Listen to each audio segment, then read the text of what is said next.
오늘 주시는 하나님의 말씀은 마태복음 4장 12절에서 17절까지의 말씀입니다. 마태복음 4장 12절에서 17절까지의 말씀입니다.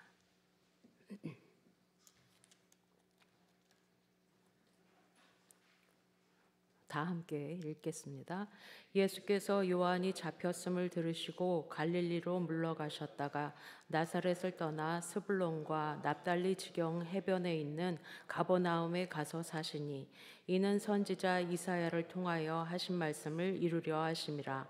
일러스되 스불론 땅과 납달리 땅과 요단강 저편 해변길과 이방의 갈릴리여, 흑암에 앉은 백성이 큰 빛을 보았고 사망의 땅과 그늘에 앉은 자들에게 빛이 비치었다 하였느니라. 이때부터 예수께서 비로소 전파하여 이르시되 회개하라, 천국이 가까웠느니라 하시더라. 아멘. 구약에서만 330번이 넘게 메시아 예수 그리스도가, 메시아가 오실 것이라는 그 약속대로 예수님은 이 땅에 오셨습니다. 예수님께서 요한에게 세례 받으실 때에 성령이 비둘기같이 임하셔서 너는 내 사랑하는 아들이라, 내가 너를 기뻐하노라 라는 말씀으로 하나님께서 예수 그리스도가 메시아됨을 확증해 주셨습니다. 그리고 세례 요한이 체포되어서 잡혀 들어가고 난 이후에 예수님의 사역은 새로운 국면으로 접어들게 되는데 곧 공생애의 시작이 되는 것입니다. 그때 예수님은 먼저 계시던 유대 땅을 떠나서 갈릴리로 들어가십니다. 그리고 이후에 스불론과 납달리 지경 해변에 있는 가버나움으로 또 가셔서 머무시게 됩니다. 이 갈릴리는 팔레스타인 지방 북쪽에 있는, 가장 북쪽에 위치한 곳인데 그 이름의 뜻도 주변이라는 뜻을 가집니다. 출애굽한 백성들 중에 스불론과 납달리 지파가 가나안 정복 때에 이곳을 분배받게 됩니다. 그래서 이 땅은 오랫동안 주변 강대국들의 침략을 받아서 많은 고통을 당했던 땅이기도 하고, 또 그 지경에 있는 가버나움 역시 이방의 갈릴리라고 별명이 붙었을 정도로 오랜 세월 이방 국가들의 침입으로 유린을 당하기도 하고, 또 이방 사람들이 많이 들어와서 자리 잡고 살게 되면서 혼혈족도 많고 또 죄악도 횡행하고 소란스러웠던 변방의 지역이 되었습니다. 그래서 이곳은 지역적으로나 영적으로 말 그대로 어둠이 극심한 사망의 땅이요, 빛을 볼 수 없는 그늘진 곳과 같은 지역이 된 것입니다. 요즘 우리나라도 총선을 앞두고 지역 공천 뉴스로 시끌벅적하지만 예수님께서 메시아로 이 땅에 오시면서 이제 막 공생애를 시작하시면서 조금 더 효과적인 사역을 하려고 하면 누구든지 일반적으로 당연히 생각하기를 적어도 유대 땅 베들레헴, 아니 유대 땅 예루살렘으로 가서 사역을 해야 된다고 생각할 것 같습니다. 그런데 주님은 이상하게 오늘 다른 곳을 찾아갑니다. 화려한 도시도 아니고 변두리, 외곽, 또 사람들이 찾지 않는 곳, 관심 밖의 지역, 문제가 많은 곳을 자처해서 들어가고 계십니다. 그리고 그곳에 가셔서 제자들을 부르시고 사역의 기초를 다지고 계십니다. 어둠이 깊을수록 빛이신 주님은 그곳을 밝히기 원하시고 약할 때에 강하게 만들어 주시며 외로운 자들의 친구가 되어주셨고, 그들이 주님을 찾기 전에 병든 자들을 고치시고 회복시켜 주셨습니다. 이것이 주님의 사역 방식이고 하나님의 나라를 확장시키는 일이 되었습니다. 그런데 가만 생각해 봅시다. 우리가 천국이라는 말을 많이 사용하지만 그 천국이라는 하나님의 나라가 도대체 어디에 있는 것입니까? 우리가 종종 올려다보는 하늘 큰 너머 어디에, 우주 공간 안에 하나의 행성으로 존재하는 것이 아니지 않습니까? 하나님의 나라, 천국이라는 이 개념은 장소의 문제가 아니라 통치의 개념으로 우리가 이해해야 됩니다. 누가 다스리냐? 누가 그곳의 주인이냐? 누가 통치하는 지역 영역이냐라는 문제입니다. 그래서 하나님이 다스리는, 하나님이 주권자가 되는 나라가 곧 하나님의 나라요. 그렇지 않고 하나님을 대적하는 세상 권세자인 사단의 다스림을 받게 되면 그 자리가 바로 지옥이 되는 것과 다르지 않은 것입니다. 세례 요한이 오늘 외칩니다. 회개하라, 하나님의 나라가 가까이 왔다라고 이 외친 것은 내 뒤에 오실 분이 있는데 나는 그분의 신발끈 풀기도 감당치 못하고 그분은 능력이 크신 분이다. 그러면서 하나님의 나라가 가까이 왔다고 외치는 그 주인공인 예수 그리스도, 그분에 대해서 말한 이 메시지는 곧 구원의 소망이 없는 이 어둠의 땅에 이제 하나님의 나라가 임하셨다. 다시 말해서 예수 그리스도의 오심이 곧 하나님 나라가 현현한 것이다 라는 의미가 들어있는 것입니다.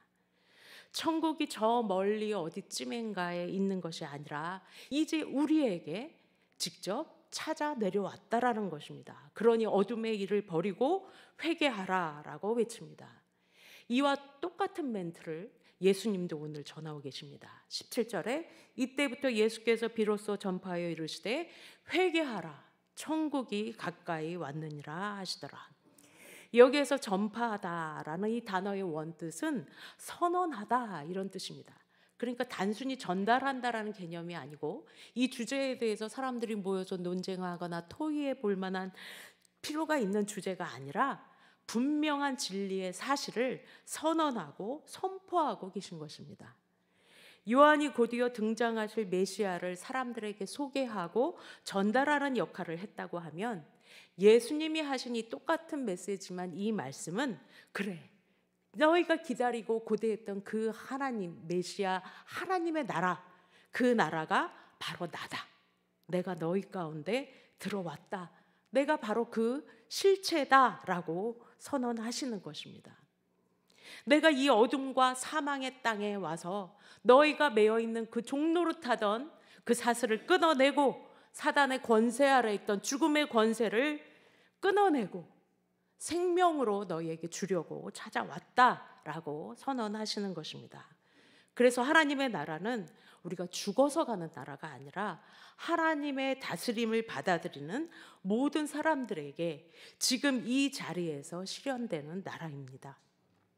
저 멀리 아득한 곳에 아름답게 금화도 보석으로 꾸며놓고 우리가 오기만을 기다리고 있는 나라가 아니라 죽어가는 이 세상을 너무도 안타깝게 여기시고 사랑하셔서 하나님이 친히 찾아오신 나라가 하나님 나라 예수 그리스도이십니다.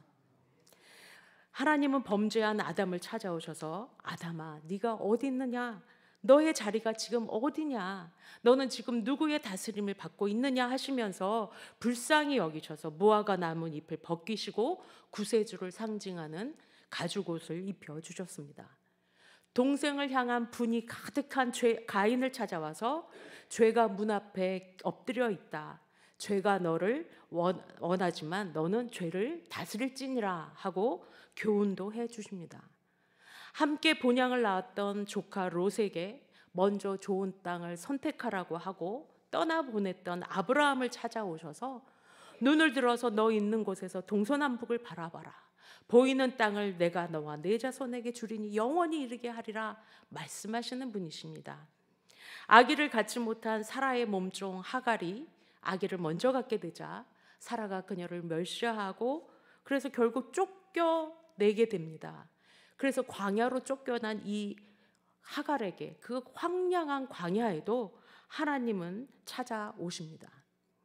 형 에서의 낯을 피해 하란으로 피시하던 야곱이 집을 떠난 그 막막함과 두려움 속에서 베델에서 노숙하면서 잠을 청할 때에 그 어둠 속에서 하나님은 또 야곱을 찾아와 주셨습니다. 네가 누워있는 땅을 너와 내 후손에게 주겠다. 네가 어디를 가든지 내가 너와 함께 할 것이다 약속해 주셨습니다. 애굽의 왕자였지만 이제는 살인자가 되어서 애굽에서 1000km나 떨어진 미디안 광야로 숨어 들어가 살고 있는 모세를 하나님이 찾아오셔서 떨기나무 가운데 그를 부르십니다. 내 발에서 신을 벗어라. 이러한 예들은 성경에서 수없이 찾을 수 있습니다. 아니 성경 전체가 바로 우리를 찾아오신 하나님의 이야기라고 해도 과언이 아닙니다. 그리고 이제 예수 그리스도 하나님의 본체이시며 그의 독생자이자 하나님 나라의 주인이신 분이 우리를 찾아오셨습니다. 여러분은 하나님 나라에 거하길 원하십니까? 그렇다면 그 비결은 한 가지입니다. 하나님의 다스림, 하나님의 통치를 내가 받아들이는 것입니다. 우리가 지지난 주간 묵상했던 마가복음 3장에 나오는 이야기가 있습니다. 예수님이 수많은 병자들을 고치시고 귀신 들린 사람들의 귀신을 쫓아내셔서 회복시키시는 것을 보았던 서기관이 이런 말을 했죠. 저가 바알세불의 힘을 빌려서 귀신의 왕의 힘으로 귀신을 쫓아내고 있구나, 이런 말을 했습니다. 거기에 대해서 예수님의 답변이 무엇이었습니까? 귀신이 귀신을 쫓아내면 집안에서 집안 사람끼리 싸움을 하고 분쟁을 하면 그 집안이 제대로 서겠느냐? 강한 자의 집을 강탈하려고 하면 먼저 강한 자를 결박한 후에야 그 집을 빼앗을 수 있는 것이 아니냐? 무슨 말입니까? 하나님의 능력은, 주님의 능력은 곧 하나님으로부터 온 성령의 능력이요, 사단의 권세를 파하고 그의 괴계를 무너뜨리는 권능이요, 이 권능은 사단의 능력과는 비교할 수 없는 강력한 권세임을 말씀하시는 것입니다. 그럼에도 이들이 이러한 발언을 한 말에 심각하다라고 하는 이유는 그들이 자의던 아니면 몰라서 그런 것이던 그들은 하나님의 능력을 인정하지 않았고 또 무엇보다 하나님의 통치 받기를 거부하고 있다라는 점에 있는 것입니다.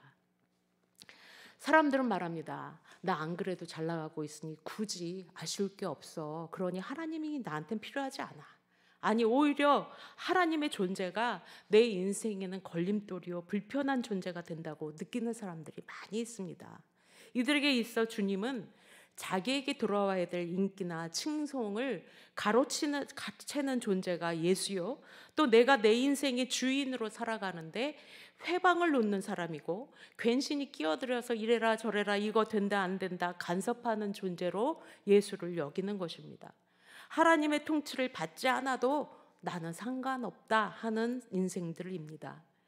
거기다가 그들은 자신들이 세상에서 지니고 있는 권위로 사람들 위에 군림해야 하는데 지금 눈앞에서 놀라운 이적을 보여주고 있는 이 예수라는 자는 자기의 힘으로가 아니라 오히려 무릎 꿇고 앉아서 더러운 사람들의 발을 씻겨주고 또 더러운 귀신자들의 삶을 회복시켜주고 병든 인생들을 고쳐주고는 그런 친절과 섬김과 온유함으로 인생들을 구해내고 있는 것을 보는 것이 영 마땅치 않은 것입니다.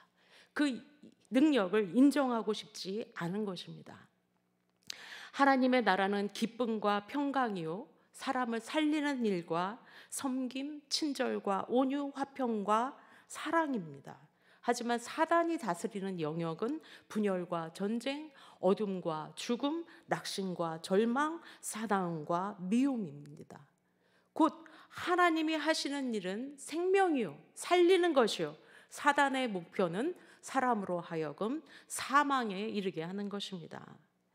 세상을 살아가는 그리스도인은 모두 두 가지의 영역에 속해 살아가고 있습니다. 두 통치권 속에 들어가 있다라는 말입니다. 하나님이 다스리는 성령의 영역과 세상의 권력이 다스리는 영역입니다. 그 속에서 우리는 세상은 세상이 알아서 하고 교회와 신자의 삶은 하나님이 다스린다라는 이분법적인 생각을 하는 것이 아니라 교회든 세상이든 모두 하나님이 다스리는 영역이다라는 것을 고백해야 됩니다. 그리고 실제로 이 땅에 하나님의 나라가 임하도록, 그리고 불쌍한 그 영혼들이 하나님의 통치를 받아들이도록 강구하고 행동해야 되는 것입니다. 하나님 없는 세상 권력은 타락할 가능성이 너무도 높습니다. 그 속에 탐욕과 불의와 부정이 개입될 수 있습니다. 왜냐하면 우리의 본능이 악한 본성, 죄를 지니고 있는 원죄를 지닌 인간이기 때문에 그렇습니다. 그런데 이러한 세상의 부정적 영향력이 우리의 믿음과 우리의 일상과 관계없는 것이 아니라 우리의 신앙생활에도 영향을 끼치게 되어 있습니다. 오래전이지만 남미의 단기선교사로 갔을 때에 그곳의 원주민들이 거짓말이나 도둑질을 굉장히 그냥 자주 종종 그냥 일상처럼 하는 것을 본 적이 있습니다. 그래서 한국인들이 이렇게 슈퍼마켓이나 뭐 가게를 많이 운영하는데 그런 데서 일하는 원주민들을 이제 다 고용을 하는데 이 사람들이 퇴근할 때는 무조건 가방 검사를 합니다. 그러면 그 안에 어떻게든 뭐라도 들킬 걸 알면서도 그것을 숨겨 나가려고 한다라는 이야기를 들을 때에 처음에 너무한다. 사람 아무리 원주민이지만 인격적으로 대하지 않는구나 이런 생각을 했는데 그것을 알면 알수록 그럴 수밖에 없는 것이 이해가 됐습니다. 그들도 카톨릭이 국가긴 해도 마음에 참 든 생각은 이렇게 정직하지 못한 문화, 성경과 대치되는 그런 사고방식이 만연해 있을 때에 그러한 문화가 정직과 진실을 말하는 기독교 문화를 정착시키는 데에 얼마나 큰 방해가 되는가. 예수 그리스도를 주님으로 인정하면서도 삶에서 그것을 이뤄내지 못하는 그런 모습들을 많이 보게 되었습니다. 그런데 이것은 사소한 일이지만 이런 부정적 요인들이 점점 더 커져서 극으로 치닫게 되면 우리는 전도나 선교를 할 수 없는 제한받는 상황에 갈 수도 있고 그것이 더 나가면 믿는 사람들이 공공연히 핍박을 받는 그런 상황에 이를 수도 있게 되는 것입니다. 꼭 이것이 두려워서라기보다 우리가 하나님의 뜻을 우선적으로 생각할 때에 우리의 사적인 영역이나 아니면 공적인 모든 영역, 곧 내 개인의 일상이나 나라의 정치권 그리고 나라와 나라 사이의 모든 일들에도 하나님의 다스림이 임하시길 우리는 간구해야 되는 것입니다. 정의와 평화와 약자와를 보호하는 일, 공공의 선을 추구해 가는 등의 기본적인 하나님의 뜻이 이루어지도록 기도함과 동시에 크리스찬은 그에 대한 구체적인 실천, 삶의 모습들 그리고 목소리를 낼 수 있어야 됩니다. 하나님의 나라는 막연한 개념이 아닙니다. 예수 그리스도께서 육신을 입고 오셔서 우리 손에 만져지고 그 목소리가 우리 귀에 들려지고 그의 말씀을 우리가 들을 수 있는 것처럼 우리 가운데 찾아오신 것처럼 하나님의 나라는 분명한 실제입니다. 어둠이 깊을수록 예수 그리스도의 빛이 더욱 절실히 필요한 것입니다. 하나님의 나라가 임하면 흑암에 앉은 백성들이 큰 빛을 보게 된다. 오늘 말씀하셨습니다. 사망과 그늘의 땅에 앉은 자들에게 빛이 비친다고 말씀하십니다. 하나님의 영이 임하시면 갇힌 자가 자유함을 얻게 되고 눈먼 자가 보게 됨을 얻게 될 것입니다. 전쟁이 있는 곳에 평화가 임하고 원수라도 사랑하는 일이 가능해지고 불의와 편법이 판치는 세상에 정직과 공평이 회복되게 될 것입니다. 그리고 그러한 일들에 우리 크리스찬들이 도구로서 쓰임 받을 수 있을 때에 하나님 앞에 큰 복이요 축복된 삶이 될 것입니다. 또한 하나님의 다스림은 나의 개인적인 삶의 모든 영역에 있어서도 나타나야 됩니다. 어떤 사람이 예수님을 자기 집에 초대했다고 합니다. 그래서 방이 많이 있는데 하나씩 소개해드려요. 키를 열고 여기는 안방이고요, 여기는 아들 방이 제 방이고요, 뭐하는 방이고요. 저 끝에 있는 마지막 방은 열어주질 않더랍니다. 예수님이 저 방은 뭐니? 저 방은 보여줄 수 없니? 안 돼요 주님. 저 방만은 묻지 말아주세요. 내용은 몰라요. 그 안에 뭐가 있는지 우리는 모르고 예수님도 그때는 모르시지만 우리에게도 그와 같은 부분이 있지는 않습니까? 예수님 여기까지예요. 여기까지는 다스려 주세요. 요거는 안 되겠습니다. 요것만은 내가 놓치지 못하겠습니다. 요것만은 주님 앞에 내려놓지 못하겠습니다.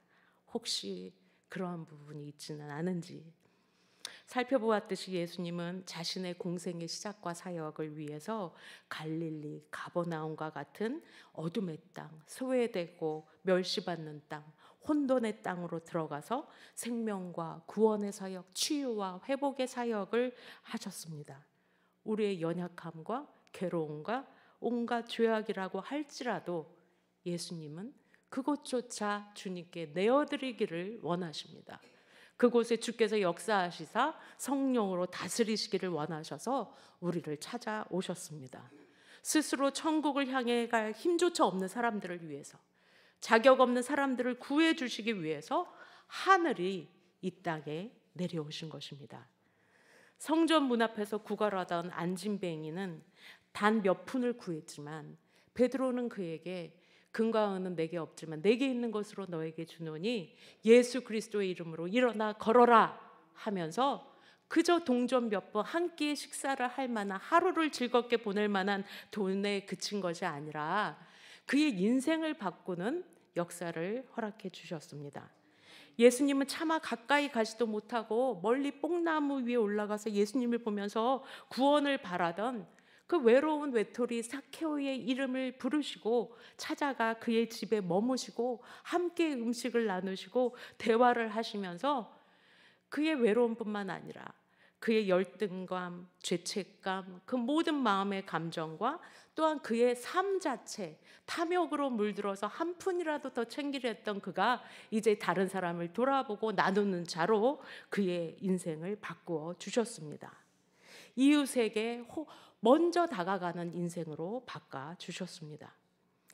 12년을 불치병을 앓아 모든 재산을 탕진하고 사회에서 부정하다는 비난을 받으면서 몸과 마음이 다 지친 한 여자가 주님의 옷자락에 손만 대어도 난 나을 것이다 라는 믿음을 가지고 군중 속으로 헤치고 들어가서 그의 옷자락에 손을 대었을 때에 병이, 그의 아픔이 치료되었습니다. 그럼에도 여전히 떨고 있고 두려워서 엎드려져 있는, 주님의 얼굴을 바라보지도 못하는 그 여자에게 주님이 친히 다가와 말씀하셨습니다. 딸아, 너의 믿음이 너를 구원하였으니 평안히 가거라. 그리고 병에서 놓여서 이제 건강할지어다. 주님은 여기에 나오는 단어 구원, 평안, 건강, 곧 그녀의 육체적인 질병뿐만이 아니라 영혼의 구원, 그리고 정신적인 평강, 그리고 육체적인 질병, 이 모든 것을 전인격적인 구원을 이루어 주셨습니다.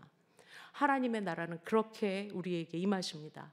영과 혼과 육체, 그리고 나와 관계된 모든 부분까지도 하나님께서 다스려 주시도록 내어 드릴 때에 우리의 삶에 하나님의 나라가 임재할 것입니다. 예전에 있던 일인데 대구의 모 시각장애인 학교에서 수학여행을 불국사로 아이들이 갔다고 합니다. 마지막 관광으로 이른 새벽에 저희 때도 똑같이 그랬는데 해돋이를 보려고 석굴암 일출봉에 올라갔습니다. 다들 기대감을 안고 보지는 못하지만 그 일출을 본다라는 기대로 해가 떠오르기를 다 기다리고 있었습니다. 해가 비치는 쪽을 향해서 드디어 캄캄한 바다 저 끝에서부터 찬란한 빛이 서서히 올라오기 시작하는 그 장면을 보기 시작할 때에 그 선생님이 어떻게 하면 이 애들이 보지는 못하지만 저것을 정말 느끼고 진짜 보는 것처럼 표현을 해줄 수 있을까 고민하면서 정말 자기가 표현할 수 있는 모든 어휘력을 동원해서 그것을 설명해 주기 시작했습니다. 얘들아, 저기 지금 막 찬란한 태양이 떠오르기 시작했어. 붉은 빛이 지금 점점 진해지고 있고 태양이 하늘 위로 지금 점점 솟아오르기 시작했어. 마치 한여름에 뜨거운 정열을 담은 것 같아. 서서히 하늘로 솟구치고 있단다. 그러면서 열심히 설명을 했습니다. 기가 막힌 그 멋진 장면을 하나도 볼 수 없었던 이 학생들은 진지하게 선생님의 설명을 다 조용히 듣고 있었다고 합니다. 근데 한참을 설명하던 선생님이 갑자기 뒤를 돌아서 그 떠오르는 태양을 보지 않고 아이들을 보면서 큰 소리로 물었답니다. 얘들아, 너희도 저기 저 앞에 붉게 솟아오르는 태양을 보고 있니? 이게 보이니? 애들이 다 숨소리도 멈추고 조용하던 차에 한 학생이 벌떡 일어나서 소리를 질렀습니다. 선생님, 예, 보입니다. 보여요, 예, 해가 보입니다. 그랬답니다. 이거 싫어요. 그래서 이것을 기독교회관의 모임에서 이 선생님이 너무 감격적으로 간증을 했다라는 이야기를 들었는데, 이 선생님이 얼마나 학생들에게 그 멋진 풍경을 정말 실감나게 전달하고 이 아이들이 느끼기라도 했으면 하는 그 간절한 마음과 사랑이 있었는지, 열정이 있었는지를 알 수 있습니다. 그래서 이 아이들은 직접 눈으로는 온전히 보지 못했을지라도 그 선생님의 사랑과 진심을 전달받고 그 설명 속에서 상상을 해가면서 또 떠오를 때의 그 태양의 온기를 느끼고 그 따뜻함 속에서 또 작은 빛이라도 눈앞에 달라지는 것을 체험하면서 그 태양을 본 것이나 다름없이 경험했던 것입니다. 그래서 그 한 학생은 외친 겁니다. 나도 봤습니다. 나도 봤습니다. 우리는 아직 온전한 하나님의 나라에 들어가지는 않았습니다. 하지만 그렇다고 해서 우리가 믿는 하나님의 나라가 실체 없는 상상이나 먼 나라의 얘기가 아니라는 것은 분명합니다. 하나님 나라의 주인 되신 예수 그리스도가 여러분과 저의 구주가 되시며 그분이 이미 우리와 함께하고 우리의 삶을 다스리고 계십니다. 그분이 내 삶에 들어오셔서 이미 많은 하나님 나라의 증거들을 보여주셨습니다. 어둠과 사망의 땅을 친히 찾아가서 빛을 비춰주시는 것처럼 지금 우리가 비록 연약하고 부족하고 하나님 앞에 얼굴을 들 수 없는 상황이라고 해도 괜찮습니다. 하나님 앞에 넘어지고 엎드러져도 하나님은 우리를 찾아오셔서 나의 다스림을 받아들이라고 말씀하시는 것 같습니다. 우리의 역할은 그저 내게 찾아오시는 하나님의 통치를 온 마음으로 받아들이는 겁니다. 하나님, 날 다스려 주십시오. 우리의 자녀를 다스려 주십시오. 우리의 자녀의 자녀를 다스려 주십시오. 그들의 가정과 우리의 교회와 우리의 나라와 온 세계의 환경과 또 고통받는 자들과 전쟁 중에 있는 자들과 이들을 다스려 주십시오. 기도하는 것입니다. 여러분, 하나님이 아닌 세상의 그 다른 무엇이 나를 다스리도록 나의 인생을 쥐어가도록 거기에 끌려가도록 나를 허용하지 마십시오. 오직 하나님의 다스림만을 구하십시오. 회개하라. 하나님의 나라가 가까이 왔다. 하나님의 구원은 이미 온 세상에 선포되었습니다. 하나님 나라는 이미 예수 그리스도를 통해서 우리 가운데 찾아오셨습니다. 그분의 선하신 역사는 이미 시작되었고 오늘 매일매일의 우리의 삶 속에서 이루어가고 계시는 중이십니다. 하나님의 다스림이나 그의 나라가 나와 나의 가족과 교회와 또 내가 속한 모든 공동체와 또 구원을 바라며 탄식하는 이 땅 위의 모든 영혼들에게 속히 이루어지는 그 날이 오기까지 우리는 간절한 마음으로 기도하고 그 구원의 역사에 동참해서 하나님 나라의 도구로 쓰임받는 신실한 주의 자녀들이 모두 되시기를 간절히